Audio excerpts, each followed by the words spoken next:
ಆ ಕಾಳಿ ಮುಂದೆ ನೀವು ಮಾಡಿರೋ ಸ್ಟೆಪ್ ಬಗ್ಗೆ ಡಾನ್ಸ್ ಬಗ್ಗೆ ಸಿಕ್ಕಾಪಟ್ಟೆ ಕ್ರೇಜಿಯಾಗಿ ಇಷ್ಟಪಡ್ತಾ ಇದ್ದಾರೆ ಸರ್. ಆ ಕ್ರೇಜು ಇಲ್ಲಿ ಯುವರಾಜ್ ಕುಮಾರ್ ಎಲ್ಲಿದ್ದಾರೆ? ಹಾ ಸರ್, ನಿಮಗೊಂದು ಹಿಂಟ್ ಕೊಡ್ತೀನಿ ಸರ್. ದಯವಿಟ್ಟು ಎಲ್ಲ ಸಿನಿಮಾದಲ್ಲಿ ತುಂಬಾ ಡ್ಯಾನ್ಸ್ ಮಾಡಕ್ ಹೋಗ್ಬೇಡಿ. ಮಾಡದೆ ನಡ್ಕೊಂಡೋಗಿ ನಮ್ಮ ತರ ಒಂದು ಸ್ಟೆಪ್ ಹಾಕ್ಬಿಟ್ರೆ ಇಷ್ಟಪಟ್ಬಿಡ್ತಾರೆ ಅವರು.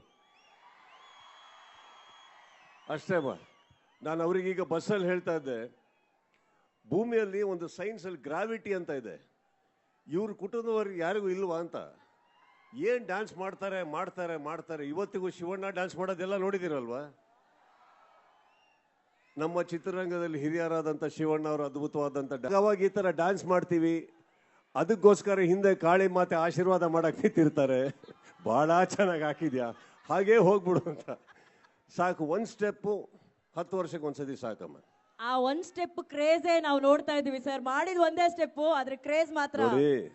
3 ತಿಂಗಳು ರಾತ್ರಿ ಶೂಟಿಂಗ್ ಮಾಡಿ ಒಂದು ರಾತ್ರಿ ಮುಗೀತು ಅಂದಾಗ ಬರೋ ಸ್ಟೆಪ್ ಅದು ಸಿನಿಮಾಗೆ ಹಾಕಿದ್ದಲ್ಲ, ಶೂಟಿಂಗ್ ಮುಗೀತು ಅನ್ನೋ ಖುಷಿಗೆ ಹಾಕಿದ್ದು ನಾನು. ಅದು ಕ್ಯಾಪ್ಚರ್ ಆಗಿದೆ ಅವನವ್ರೆ.